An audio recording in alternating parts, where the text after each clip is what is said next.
Voilà. Toujours. Mais moi j'ai un point avec le berger. Lequel? Ce que je sais pas comment expliquer ce phénomène, c'est que s'il n'utilise pas le full day, moi personnellement, si j'écoute une de ses chansons, mais donc je sais pas comment je peux dire ça, mais c'est une pluralité en fait au niveau des cultures. Tu vois, tantôt moi je me dis non, c'est un Bamileke, tantôt c'est un Bamoun, tantôt c'est un Douala, tantôt c'est un Yaoundé. Donc s'il n'utilise pas le full day, moi je vais dire que non. Moi je le connais pas, peut-être ça doit être un Bamileke ou bien quelque chose d'autre. Mais j'ai l'impression qu'il met toujours la touche. Non, mais après, je crois que c'est ça l'objectif, peut-être aussi, le fait de ne pas avoir une seule identité. Voilà. J'appartiens à un pays multiculturel, donc. Et moi, je vais te raconter une petite histoire. L'un des plus gros shows que moi j'ai fait dans ce pays, où j'ai vraiment été accueilli justement comme un roi, comme un prince, alors que je ne me considérais même pas comme un artiste qui de ce rang, c'est à Fumban. C'est Longon. Okay. C'est Longon où moi, je t'ai dit que, je te jure, j'ai été invité 2 fois de suite au Longon, tu t'imagines, en tête d'affiche, avec la première année, j'étais avec tout le monde, il y avait les ténors, les Stanley, tout ça. Et la deuxième année, je jouais le même soir que Katino, maman Katino. Donc après moi, c'était elle qui clôturait la soirée. Donc on était les deux têtes d'affiche. Et c'est pour dire à quel point que moi je suis content que tu puisses le percevoir comme ça, de dire que je peux me confondre à quelqu'un de l'ouest, tout comme à quelqu'un du nord et tout ça. C'est ça le son du berger finalement, parce que si tu as écouté le son du berger, c'est le son de Garoua, de Maroua, de Ngaoundéré, c'est le son de Bertois qui cartonne à Yaoundé, c'est le son de Bolova qu'on kiffe grave à Bamenda, c'est le son de Boya Medouala et sur ça.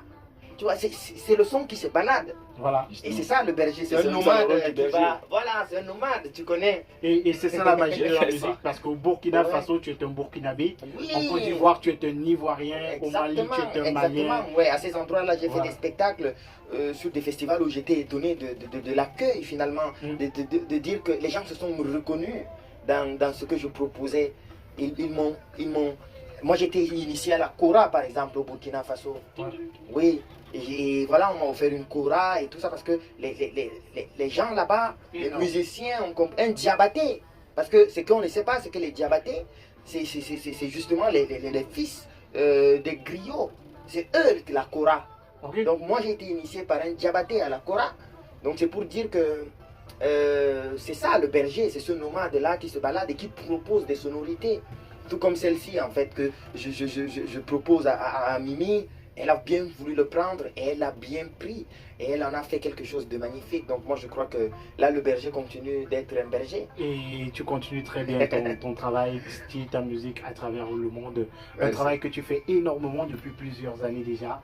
Le berger, beaucoup de gens t'ont connu à l'Afrique a un incroyable talent. Ouais. Où tu as fait une magnifique prestation. Ouais. Et tu as fait le son du berger à la première prestation à l'Afrique a un incroyable talent. Ouais. Je me souviens encore de ce jour-là où on avait Charlotte.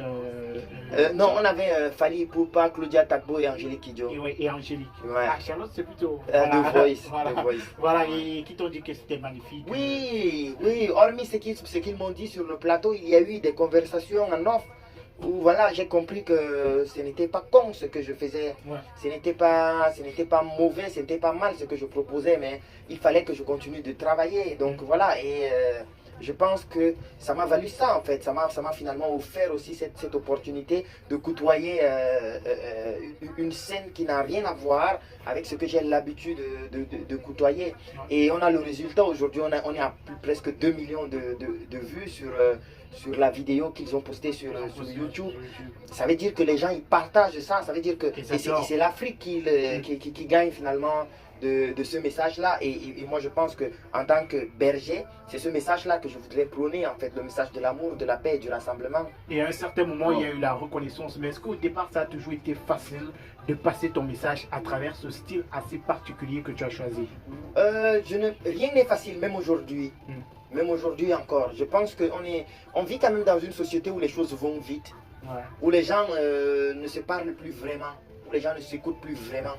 Donc moi je suis, on veut draguer une fille. Voilà, moi je suis tellement touché que lorsqu'on fait une chanson à thème, que les gens prennent le temps d'écouter, de savourer, de dire, de nous faire des retours comme quoi c'est bien. Moi j'écris beaucoup des textes à thème. Donc, et aujourd'hui on est dans une société où c'est tellement, ça va tellement vite.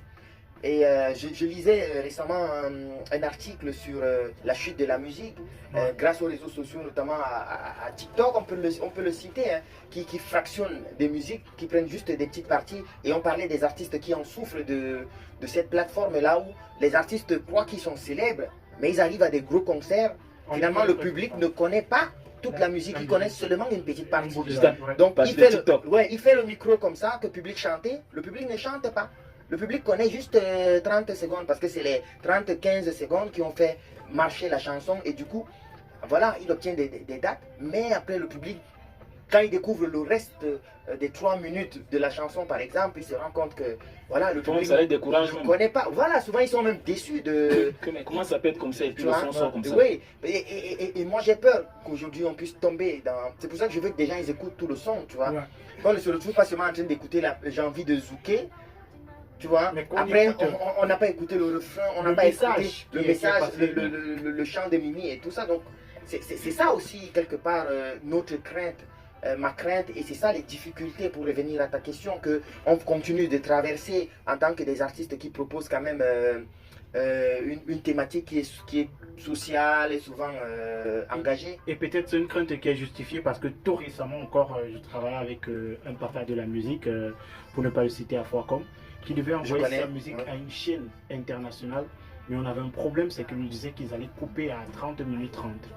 Donc aujourd'hui on ne parle plus. Bon, après ça, pour les formats de l'audiovisuel, moi je crois que ça c'est un autre débat. Oui. Parce que les radios et les télés, ils ont fixé ça comme ça. Oui. C'est comme les temps pour les publicités aussi que voilà, ils proposent. Mais je veux dire que même au-delà de ça, parce qu'il y a des artistes aussi qui proposent même des chansons qui durent les 6 minutes, après ça passe aussi. Mais oui, voilà. Donc ça aussi, souvent c'est bizarre aussi, c'est incompréhensible. Donc moi, voilà, il faudrait qu'à un certain moment qu'on mette, puisque tu disais, l'écriture en avant. Parce qu'après, aujourd'hui, on est beaucoup plus dans les shorts.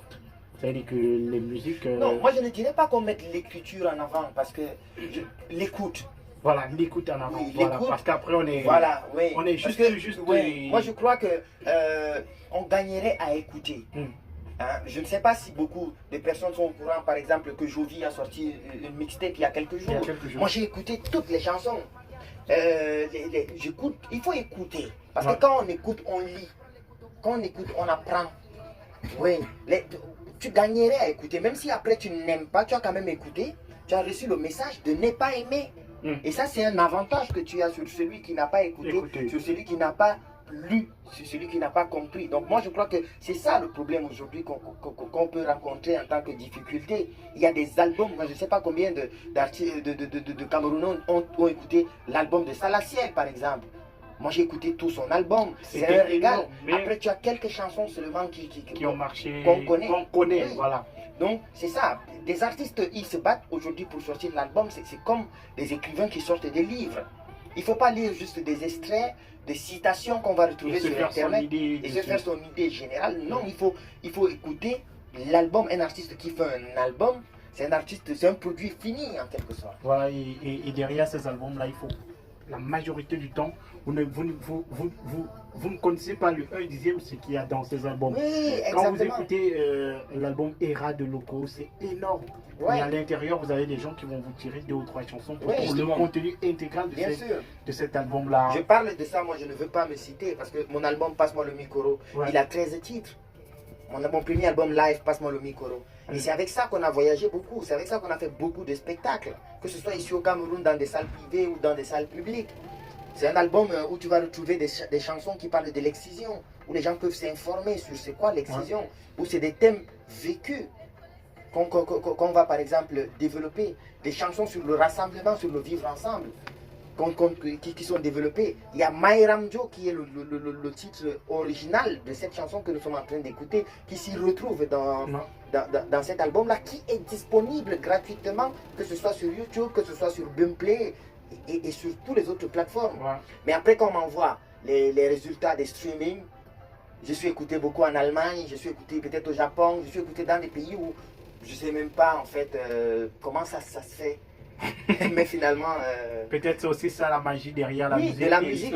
Et je prends très souvent l'exemple de Psy qui a fait un gros buzz partout dans le monde. Pourtant, 70% des personnes qui ont écouté sa musique ne savent pas de quoi il parle. Gangnam Style. Oui. Voilà, oui, la danse du cheval. Voilà.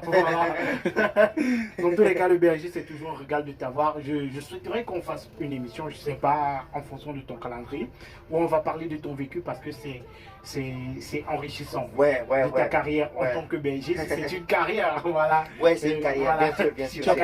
Si tu as commencé BRJ, avant de finir le berger. Parce que là, bien sûr. Voilà. C'est très fort ce que tu viens de dire. Parce que le nom, il ne vient pas de nulle part. Il y a une histoire qui est derrière. Et tout à l'heure, tu parlais de ton premier album. Pourquoi pas en parler dans le moindre détail. Tout comme le prochain qui est là, qui a 20 titres, qui va sortir cette année. Il sera disponible quand le Il sera disponible bientôt. Je ne peux pas donner une date parce que avec mon équipe, on s'est conclu d'une stratégie qui va un peu secouer. Un buzz à la... Non, c'est pas un buzz. Ça va seulement Il est devenu fou. Déjà, on a un extrait qui va sortir dimanche. Allez, écoutez, vous verrez. Déjà annoncé. Ça s'appelle Attentat. Okay. Ouais, c'est un attentat lyrical, vraiment. Ok, super. L'extrait dimanche. Dimanche. Oui, ce dimanche-là, le 5. Le 5 là, le 5. Dans tous les cas, dès que l'album il est disponible, on se fait une émission. Bien sûr, tu sais moi. 2 heures d'émission avec le BRJ. Il faut que le public sache que, avant tout, tu vois, on se connaît depuis, tu vois, on est des potes. C'est pas aujourd'hui la radio qui fait en sorte qu'on se connaît. Donc peut-être que nos différents métiers vont faire en sorte qu'on se voit pas tout le temps. Plus, et qu'on se rencontre beaucoup plus en radio. En radio, tu vois. Donc moi, ça serait toujours un plaisir quand même. Ok, super. Donc ce jour-là, on va s'asseoir parce que ça va secouer. ouais. Dans tous les cas, merci le BRJ d'être passé. Merci à toi pour l'invitation. J'ai été honoré et je profite pour remercier toute mon équipe aussi. Il y a Papous qui est là avec moi depuis le début de cette tournée média et qui a tout organisé de façon parfaite et tout s'est bien passé et tout ça. Et je remercie tous ceux qui travaillent aussi en off, voilà, que ce soit des personnes qui nous nourrissent, que ce soit des personnes qui nous donnent la possibilité de travailler, que ce soit des personnes qui prient pour nous, la famille et tout. Donc voilà, je remercie tout le monde et tout. Donc c'est un plaisir et je te remercie aussi pour l'accueil. We are together, les gars. Voilà, et merci d'être patient, on te raccompagne avec Je t'aime beaucoup.